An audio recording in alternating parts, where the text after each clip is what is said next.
ಸಮೀಕ್ಷೆ ಮಾಡಬೇಕು ಅಂತ ಹೇಳ್ತಾ ಇದ್ದಾರೆ ಸರ್. ಯಾರು ಹೈಕಮಾಂಡ್ ಸೂಚನೆ ನೀಡಿದೆ. ಅದ್ರ ಬಗ್ಗೆ ನನಗೆ ಮಾಹಿತಿ ಇಲ್ಲ. ಅದರ ಒಂದು ಕ್ಲಿಪ್ಪಿಂಗ್ ನೋಡಿದೆ. ನಮ್ಮ CM ಸಾಹೇಬರು ದೆಹಲಿ ಏರ್ಪೋರ್ಟ್ನಲ್ಲಿ ಮಾತಾಡ್ದಂಗೆ ಕಾಣ್ತಾರೆ. ಅದೇನು ಹಿಂದೆ ಜಾತಿ ಗಣತಿ ಜಾತಿ ಸಮೀಕ್ಷೆ ಅಂತ ಏನು ನಡೀತಾ ಇತ್ತು, ಅದು 13-14 ಮಾಡಿರೋದು ಹಳೇದಾಗಿದೆ. ಮಾಡಬೇಕು ಅನ್ನೋ ಪದಗಳನ್ನ ಹೇಳಿದ್ದು ನಾನು ಕೇಳಿದ್ದೀನಿ. ಮಾಡಿರೋ ಸ್ವಾಗತ. ಯಾಕಂದ್ರೆ ತಮಗೆಲ್ಲ ಗೊತ್ತಿದೆ, ನಾನು ಆ ಸಂದರ್ಭದಲ್ಲೆಲ್ಲ ಮಾತಾಡಿದ್ದೀನಿ. ಜಾತಿ ಗಣತಿ ಜಾತಿ ಸಮೀಕ್ಷೆ ಏನೋದು ವ್ಯವಸ್ಥಿತವಾಗಿ ಆಗಿಲ್ಲ, ನಮ್ಮ ಮನೆಗೆ ಬಂದಿಲ್ಲ. ಜೊತೆಗೆ ಕೆಲವೊಂದು ಸಮಾಜದ್ದು ನಮ್ಮ ಸಮಾಜದ ಹೇಳಿದೆ. ಈ ಸಮಾಜದಲ್ಲಿ ನಮ್ಮಲ್ಲೇ ನಮ್ಮ ಕಾನ್ಸ್ಟಿಟ್ಯೂನ್ಸಿಯಲ್ಲಿ ಸುಮಾರು ಒಂದು 65-70 ಸಾವಿರ ಜನ ಸಾಧು ಲಿಂಗಾಯತರಿದ್ದಾರೆ. ಬಟ್ ಅವರು ಕೊಟ್ಟಂಥ ವರದಿ ಏನು ನಮಗೆಲ್ಲ ವರದಿ ಬಂದಿತ್ತಲ್ಲ, ಆ ವರದಿ ಒಳಗೆ 60,000 ರಾಜ್ಯದಲ್ಲಿದೆ ಅಂತ ಬಂದಿತ್ತು.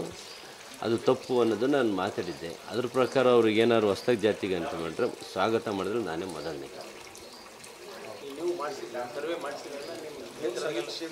ಮಾಡಿಸಿದ್ದೀನಿ, ನಾನು ಮಾಡಿಸಿದ್ದೀನಿ. ಸಂದರ್ಭ ಬಂದಾಗ ಹೇಳ್ತೀನಿ. ಕ್ಲಿಯರ್ ಆಗೇ ಹೋಯ್ತಲ್ಲ. ಹೊಸ್ದಾಗಿ ಮಾಡಿಬಿಟ್ರೆ ನಂದು ಬರಲ್ಲ, ಅದು ಬರಲ್ಲ. ಮಾಡಲಿ, ನಾವು ಸ್ವಾಗತ ಮಾಡ್ತೀವಿ. ನಮ್ಮಿಂದ ಯಾವುದೇ ರೀತಿಯ ಸಹಕಾರ ಬೇಕಿದ್ರೆ ನಾವು ಕೊಡ್ತೀವಿ. ಯಾವ ರೀತಿ ಇರಬೇಕಂತ ಹೇಳ್ತೀರಾ ಸರ್ ಈ ಹೊಸ ಜಾತಿ? ಏನಿಲ್ಲ, ಡೋರ್ ಟು ಡೋರು ತಡವಾದ್ರೂ ಪರವಾಗಿಲ್ಲ, ಸರಿಯಾಗಿ ಡೋರ್ ಟು ಡೋರ್ ಹೋಗಿ ಪ್ರತಿಯೊಬ್ಬರದ್ದು ತಗೊಂಡು ಮಾಡಲಿ. ಏನಿದೆ ಅದನ್ನು ಕೊಡಲಿ, ಯಾರ್ದನ್ನು ಜಾಸ್ತಿ ಬೇಡ, ಯಾರ್ದು ಕಡಿಮೆ ಬೇಡ. ಏನಿದೆ ಅದನ್ನು ಕೊಟ್ಟರೆ ನಾನೊಬ್ಬ ಸ್ವಾಗತ ಮಾಡ್ತೀನಿ. ಹೌದು, SC ಮೀಸಲಾತಿ ನೋಡಿ ನಮ್ಮ ಮನೆಗೆ ಬಂದಿದ್ರು. ಒಳ ಮೀಸಲಾತಿ ವಿಷಯಕ್ಕೆ ನಮ್ಮ ಮನೆಗೆ ಬಂದು ಕೇಳಿದ್ರು. ಆದರೆ ನಮ್ಮನ್ನು ಅದು ಚೆನ್ನಾಗಿ ಮಾಡಿದ್ದಾರೆ. ಹಂಗೆ ಡೋರ್ ಟು ಡೋರ್ ಪ್ರತಿಯೊಬ್ಬರನ್ನು ಹೇಳಿದ್ದಾರೆ. ಆ ಒಂದು ಮಾದರಿ ಮಾಡಿದ್ರೆ ಉತ್ತಮ.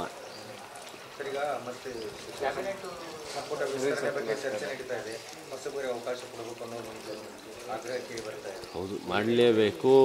ಯಾಕೆಂದರೆ 2 ವರ್ಷ ಸಾಧನೆ ಸಮಾವೇಶ ಮಾಡ್ತಾ ಹೋಗ್ತಾ ಇದ್ದೀವಿ. ಕೆಲವು ಮಂತ್ರಿಗಳು ಸಾಧನಾ ಸಮಾವೇಶದ ಪ್ರಕಾರ ಸಾಧನೆಗಳಾಗಿಲ್ಲ. ಯಾರ ಹೆಸರು ಹೇಳೋದು ಬೇಡ, ಯಾರನ್ನೂ ಅನ್ಯತಾ ಭಾವಿಸೋದು ಬೇಡ. ಮಾಡಲಿ. ಹೊಸ್ದಾಗಿ ಆಯ್ಕೆಯಾಗಿರೋರು ಯಾರು ಉತ್ತಮವಾದ ಒಂದು ನಮ್ಮ ಸಂಸದ ಪಟು ಇದ್ದಾರೆ, ಅಂಥವ್ರಿಗೊಬ್ಬರಿಗೆ ನಮ್ಮ ಹೊಸ್ದಾಗಿ ಏನು ಆಯ್ಕೆಯಾಗಿದ್ದಾರೆ ಶಾಸಕರು, ಅವ್ರಿಗೊಬ್ಬರಿಗೆ ಅವಕಾಶ ಮಾಡಿಕೊಟ್ರೆ ಪಕ್ಷಕ್ಕೂ ಉತ್ತಮ. ಆಮೇಲೆ ಏನಾಗ್ತದೆ, ಫಸ್ಟ್ ಟೈಮ್ ಗೆದ್ದಿರೋ ಒಂದು ಜೋಶ್ ಇದೆ ನಮಗೆಲ್ಲ, ಏನಾದ್ರು ಒಂದು ಮಾಡಬೇಕು ಹೊಸದು ಅನ್ನೋದು. ಈ ಹಳಬ್ರುಗಳಿಗೆಲ್ಲ ಏನಾಗಿದೆ, ಅದೇ ಖಾತೆ ಅವನ್ನೆಲ್ಲ ಅನುಭವಿಸಿ ಅವ್ರಿಗೇನೋ ಅಷ್ಟು ಟೇಸ್ಟ್ ಇಲ್ಲ. ಹೊಸಬ್ರಿಗೆ ಕೊಟ್ಟರೆ ಒಂದು ಅನುಕೂಲ ಆಗ್ತದೆ, ಕೊಡಲಿ ಅನ್ನೋದು ನನ್ನ ಭಾವನೆ. ಯಾರು ಸನ್ಯಾಸಿ ಅಲ್ಲಲ್ಲ ರಾಜಕೀಯದಲ್ಲಿ. ಕೊಡಲಿ, ಸೀನಿಯರ್ ಇದ್ದಾರೆ, ಏಜ್ ಆಗಿದೆ ಪಾಪ, ಮುಂದಿನ ಚುನಾವಣೆಯನ್ನು ಅವ್ರು ಮಾಡಲ್ಲ ಅನ್ನೋ ಮಾತು ಕೇಳಿದ್ದೀನಿ. ಅವ್ರಿಗೆ ಕೊಟ್ಟರೆ ನಾನು ಭಾಳಷ್ಟು ಖುಷಿ ಪಡೋದ್ರ ಮೊದಲನೇ ವ್ಯಕ್ತಿ ನಾನೇ. ಸರ್, ಈಗ ಬಳ್ಳಾರಿಯಲ್ಲಿ ಇಡಿ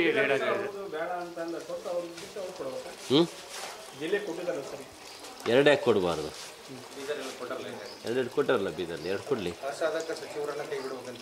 ಬಿಡಲೇಬೇಕು. ಯಾರು ಕೆಲಸ ಮಾಡಿದರೆ ರಿಪೋರ್ಟ್ ನೋಡಲಿ. ನಾನೇನು ರಿಪೋರ್ಟ್ ಕೊಡೋಕ್ಕಾಗಲ್ಲ. ಹೈಕಮಾಂಡ್ ರಿಪೋರ್ಟ್ ತಗೊಳ್ಳಿ. ಒಂದು ದೃಢ ನಿರ್ಧಾರ ತಗೋಬೇಕು ಹೈಕಮಾಂಡ್. ಯಾಕೆಂದರೆ ಕಾಂಗ್ರೆಸ್ ಪಕ್ಷದ ಪರವಾಗಿ ಮಹಿಳೆಯರು, ತಾಯಿಯಂದರು ನಾವು ಓದಂಥ ಕಾರ್ಯಕ್ರಮಗಳು ಏನು ದಿನನಿತ್ಯ ಕಾರ್ಯಕ್ರಮ, ಗುದ್ಲಿ ಪೂಜೆಗಳು ಓದೋದು ಅತಿ ಹೆಚ್ಚು ಸಂಖ್ಯೆಯಲ್ಲಿ ಹೆಣ್ಮಕ್ಳು ಭಾಗವಹಿಸ್ತಾರೆ. ಅಂದರೆ ಕಾಂಗ್ರೆಸ್ ಪರವಾಗಿ ಒಲವಿದೆ. ತಮಗೆಲ್ಲ ಗೊತ್ತಿದೆ, ಈ ಹಿಂದೆಲ್ಲ ಗಂಡು ಮಕ್ಳುಗಳು ಕಾರ್ಯಕ್ರಮಗಳಲ್ಲಿರೋರು, ಹೆಣ್ಮಕ್ಳು ಕಡಿಮೆ ಇರ್ತಿದ್ರು. ಈಗ ನಮ್ಮ ಕಾಂಗ್ರೆಸ್ನ ಏನು ನಮ್ಮ ತಾಯಂದ್ರ ರಕ್ಷಣೆಗೆ, ನೆಮ್ಮದಿ ಜೀವನಕ್ಕೆ ಕಾಂಗ್ರೆಸ್ ಪಕ್ಷ ನಿಲ್ತು. ಈ ಯೋಜನೆಗಳು ತಂದು ಹೆಣ್ಮಕ್ಳು ವಾಲಂಟ್ರಿಯಾಗಿ ಬಂದು ಆಶೀರ್ವಾದ ಈಗಲೂ ಮಾಡ್ತಾರೆ. ಇನ್ನೊಂದ್ಸಲ ನೀನು ಗೆಲ್ಲಪ್ಪ, ಇನ್ನೊಂದ್ಸಲ ನಿಮ್ಮ ಸರ್ಕಾರ ಬರಲಪ್ಪ, ಒಳ್ಳೆ ಉತ್ತಮ ಕೊಡ್ತಾಯಿದ್ದೀವಿ. ಆದ ಕಾರಣ ಅದನ್ನು ನಾವು ಎನ್ಕೇಜ್ ಮಾಡ್ಕೋಬೇಕು. ಆದರೆ ಕೆಲವು ಮಂತ್ರಿಗಳು ಅವರ ಒಂದು ವ್ಯವಹಾರಕ್ಕೆ ಸೀಮಿತ ಆಗಿದ್ದಾರೆ. ಆ ಒಂದು ವ್ಯವಸ್ಥೆನ ತೆಗೆದು ಅವ್ರು ವ್ಯವಹಾರ ಮಾಡ್ಕೊಳ್ಳೋಕೆ ಅವ್ರಿಗೆ ಅವಕಾಶ ಕೊಡಿ. ಅವ್ರಿಗೆ ಯಾಕೆ ತೊಂದರೆ ಕೊಡ್ತಿದ್ದಾರೆ?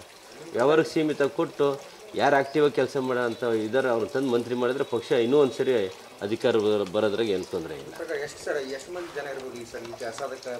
ಸುಮಾರು ಒಂದು 8-10 ಜನ ಅಂತೂ ಮಿನಿಮಮ್ ಇದ್ದಾರೆ. ಮಿನಿಮಮ್ 8-10 ಜನ ಇದ್ದಾರೆ, 100ಕ್ಕೆ 100 ಇದ್ದಾರೆ.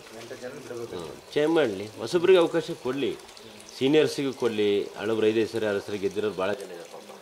ಅವ್ರಿಗೆ ಅನ್ಯಾಯ ಮಾಡೋದಂಗೆ. ಕೆಲವು 3 ಸರಿ 4 ಸರಿನೂ ಗೆದ್ದಿಲ್ಲ, ಸೋತು ಗೆದ್ದರಿಗೆಲ್ಲ ಕೊಟ್ಟರು. ಕಂಟಿನ್ಯೂ ಗೆದ್ದಿರೋಂಥ ಶಾಸಕರು ಇದ್ದಾರೆ, ಅಂಥವ್ರಿಗೆ ಅವಕಾಶ ಕೊಡಬೇಕು. ಪಕ್ಷಕ್ಕೆ ಅವಾಗ ಗೌರವ ಕೊಟ್ಟಂಗೆ ಆಗ್ತದೆ.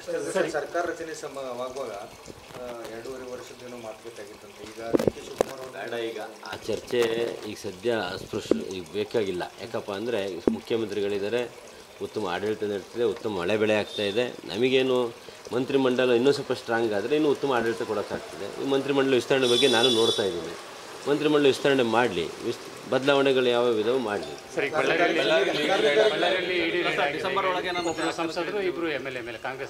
ಯಾವಾಗ ಸರಿ, ನಾನು ಒಬ್ಬರು ನಮ್ಮ ಕಾರ್ಯಕರ್ತರು ಸಾವಾಗಿತ್ತು, ನ್ಯೂಸ್ ನೋಡಿಲ್ಲ.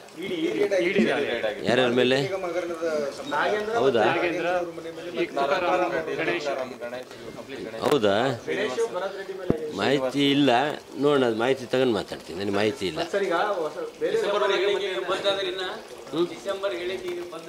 ಅದು ಯಾವಾಗಲೂ ಬದ್ಧ. ಅದನ್ನ ನೀವು ಕೇಳೋದು ಬೇಡ. ಈಗ ಡಿಸೆಂಬರ್ ಆದ್ಮೇಲೆ ಕೇಳಿ, ಅಲ್ಲಿವರೆಗೆ ಅದಕ್ಕೆ ಉತ್ತರ ಕೊಡಲ್ಲ. ಡಿಸೆಂಬರ್ ಆದ್ಮೇಲೆ ಕೊಡ್ತೀವಿ. ಡಿಸೆಂಬರ್ ಆದ್ಮೇಲೆ ಮಾತಾಡ್ತೀವಿ. ಸರ್ 14ನೇ ತಾರೀಕು CM ಬರ್ತದ್ರ